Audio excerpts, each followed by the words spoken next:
சமாரம்பாம் யதிசேகரமத்யமாம் லக்ஷ்மீவல்லபபர்யந்தாம் வந்தே குருபரம்பராம்.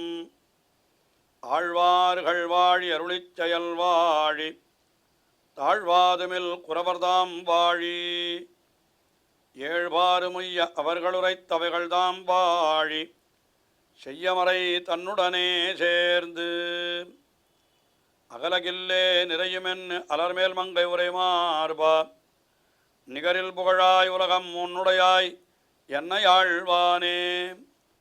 நிகரிலமரர் முனிக்கணங்கள் விரும்பும் திருவேங்கடத்தானே புகழொன்னில்லாவடியேன் முன்னடிக்கீழமர்ந்து புகுந்தேனே. அகில புவன ஜன்மஸ்தேம பங்காதிலீலே வினத விவித பூத விராத ரக்ஷைகதீக்ஷே ஸ்ருதிசிரசி விதீப்தே பிரம்மணி ஸ்ரீனிவாசே பவது மம பரஸ்மின் சேமுழி பக்திரூபா. ஸ்ரீமான் வெங்கடநாதார்ய கவிதார்க்கிககேசரி வேதாந்தாச்சார்யவர்யோ மே சந்நிதத்தாம் சதா ஹிருதி.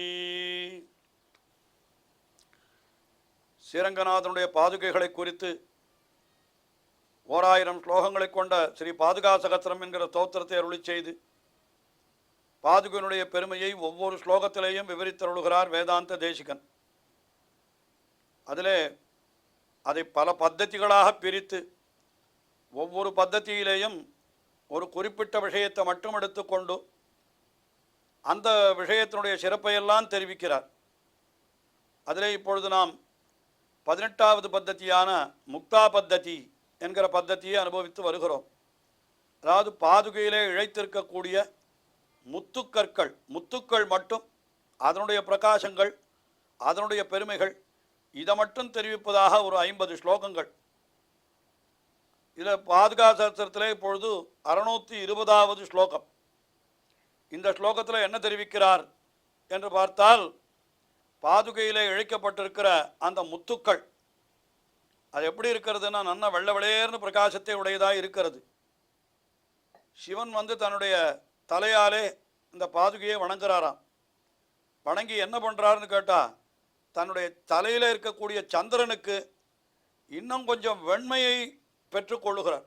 இந்த பாதுகையினுடைய அதாவது சந்திரனே வெளுப்பாத்தான் இருக்கான், இருந்தாலும் அந்த வெளுப்பு போறலை. இப்போ என்னன்னா, பாதுகையினுடைய முத்துக்களினுடைய பிரகாசம் இருக்கிறதே அந்த வெளுப்பால் சந்திரனுடைய வெளுப்பை இன்னும் கொஞ்சம் நன்றாக அதிகரிக்க செய்து அது நிறைவு செய்கிறா போலே இருக்கிறது என்று ஒரு அர்த்தத்தை தெரிவிக்கிறார் இந்த 620வது ஸ்லோகத்திலே.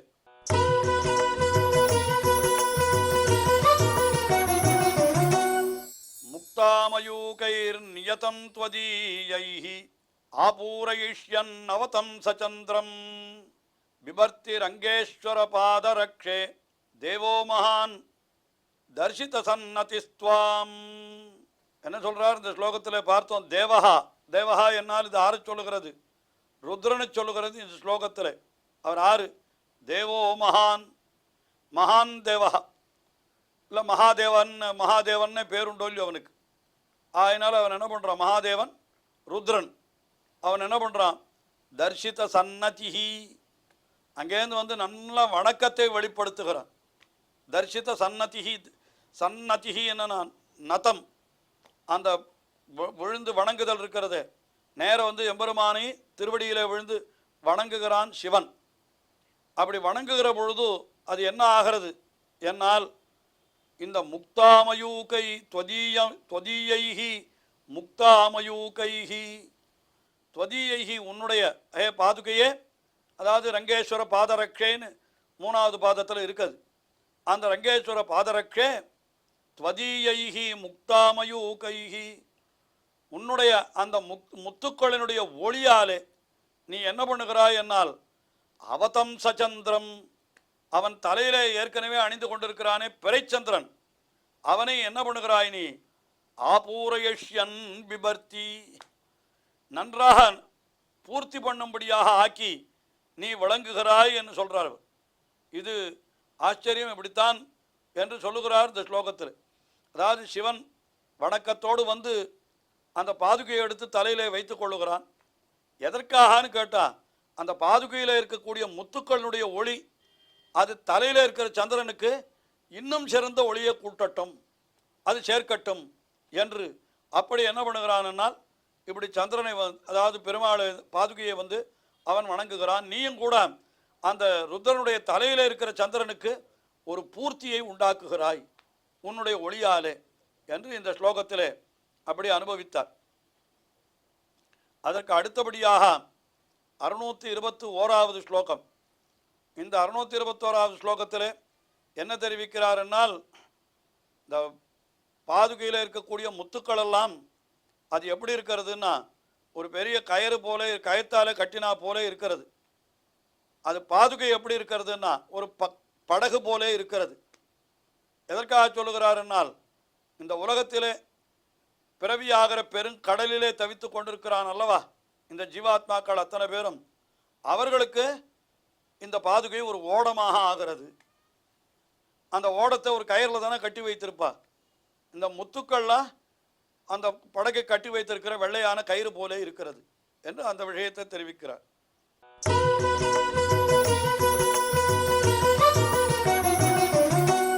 பரிஷ்கிருதா மௌக்திக ரஷ்மிஜாலை பதஸ்ய கோப்த்ரி பவதி முராரேஹ பவத்யநேகோர்மி சமாகுலானாம் பும்சாம் தமஸ்சாகர போதபாத்ரி. அதாவது தமஸ்சாகர போதபாத்ரின்னு சொல்றார். வைகுந்தன் என்பதோர் தோணி என்று ஆண்டாள் நாச்சியார் திருமொழியிலே அருளி செய்தார். அவன்தான் தோணி. தோணி என்னாலும் படகு, கப்பல், இதெல்லாம் ஜலத்தில் இருக்கக்கூடிய இந்த கட்டுமரத்துலேருந்து ஆரம்பித்து சொல்லலாம். முதல்ல கட்டுமரம், அதுக்கப்புறம் பரிசல்னு சொல்லுவா, விட்டம்னு சொல்லுவா, அதுக்கு மேலே இந்த மாதிரி படகுன்னு சொல்லுவா. பல ஒரு சொல்லாலே அது சொல்லப்படுகிறது. கப்பல் என்று சொல்லுகிறோம். எல்லாம் என்ன பண்ணுறதுன்னா, ஜலத்தை தாண்டுவதற்கு இக்கரையிலிருந்து அக்கறைக்கு போவதற்கு அது உபயோகப்படுகிறது.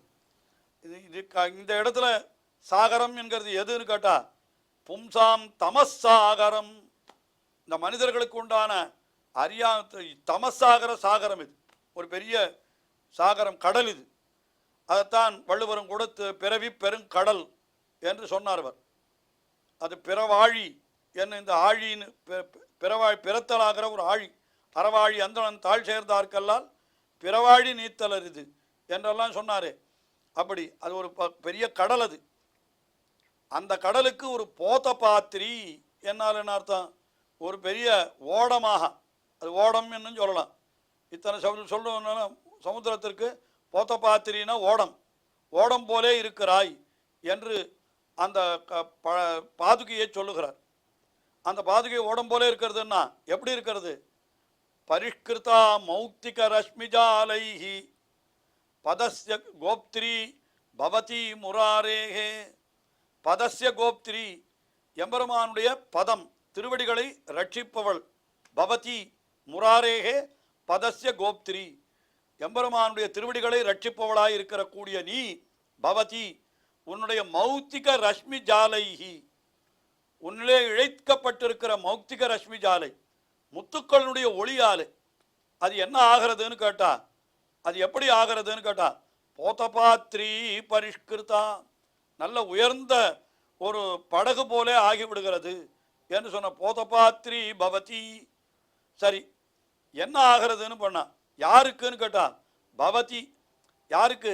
அநேகோர்மிசமா குலானாம், பலவிதமான துக்கங்கள், ஊர்மீன துக்கம், பலவிதமான துக்கங்களாலே அவர்கள், அதாவது உலகத்தில் இந்த ஷடூர்மின்னு சொல்லுவா, 6 விதமான துக்கங்களா நமக்கு. என்ன 6? பசி, தாகம், அதுக்கு மேலே துக்கம் அல்லது தூக்கம் கூட சொல்லலாம், அதுவும் ஒரு துக்கம்தான் நமக்கு. சரி, இதெல்லாம் ஒன்று.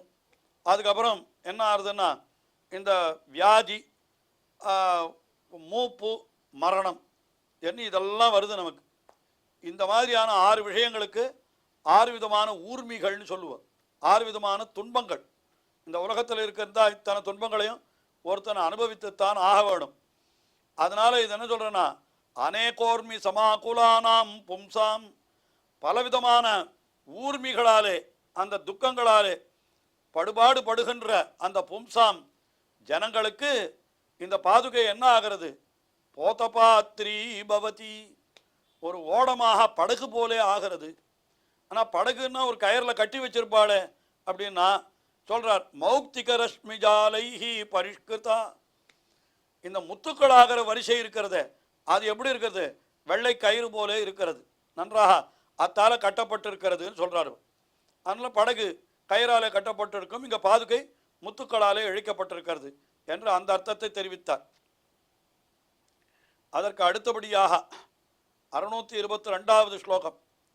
இந்த ஸ்லோகத்தில் என்ன சொல்றாருன்னா, பாதுகையில் இழுக்கக்கூடிய வெண்முத்துக்களை எல்லாம் கொண்டு பார்க்கிற பொழுது பாதுகை என்கிறது ஆதிசேஷனை போலே இருக்கிறது என்ன சொல்ற. ஏன்னா ஆதிசேஷன் வெள்ளவளேர் என்கிற உடம்பை உடையவன், வலுப்பா இருப்பான் ஆதிசேஷன். இப்போ பாதுகை வெண்முத்துக்களாலே வலுப்பா தெரியுது, அதனால பாதுகை ஆதிசேஷனை போலே என்று சொல்றார்.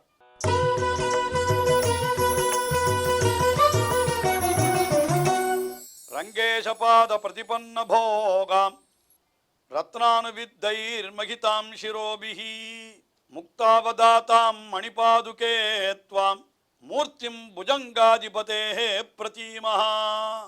என்ன சொல்றார் இந்த ஸ்லோகத்தில் பாருங்கள்.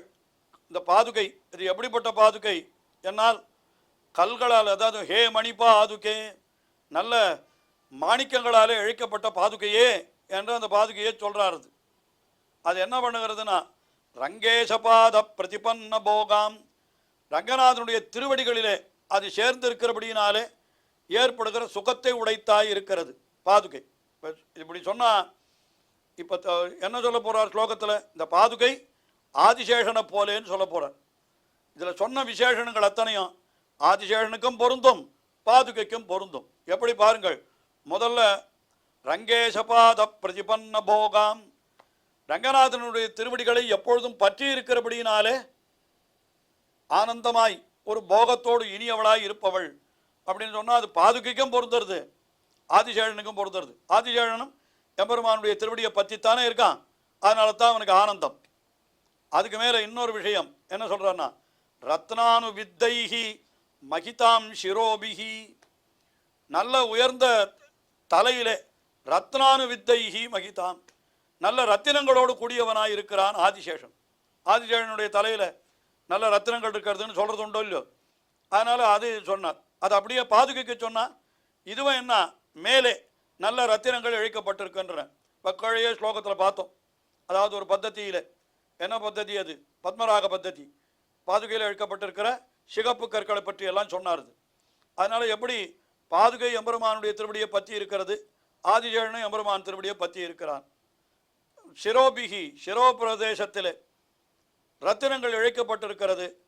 ஆதிசேஷனுக்கும் தலையில் ரத்தினங்கள் உண்டு, பாதுகைக்கும் ரத்தினம் உண்டு.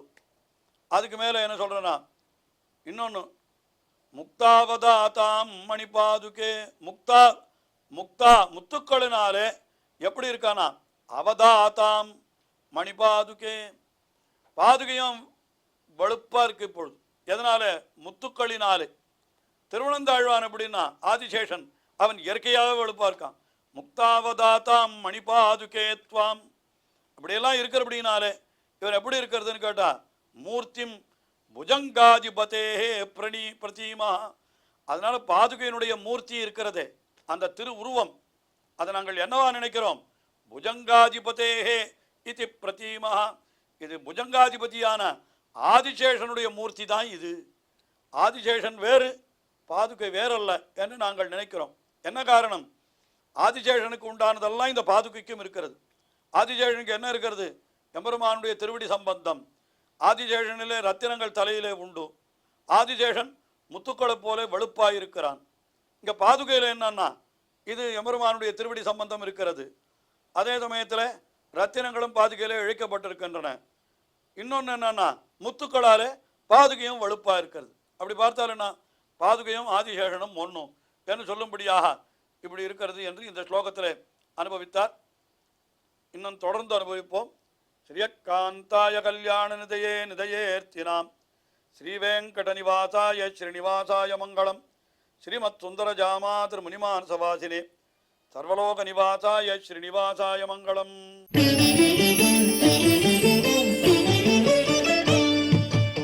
ஓ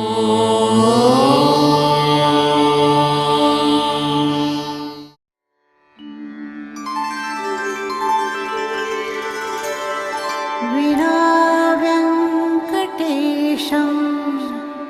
ननाथो ननाथः सदा वेङ्कटेशं स्मरामि स्मरामि।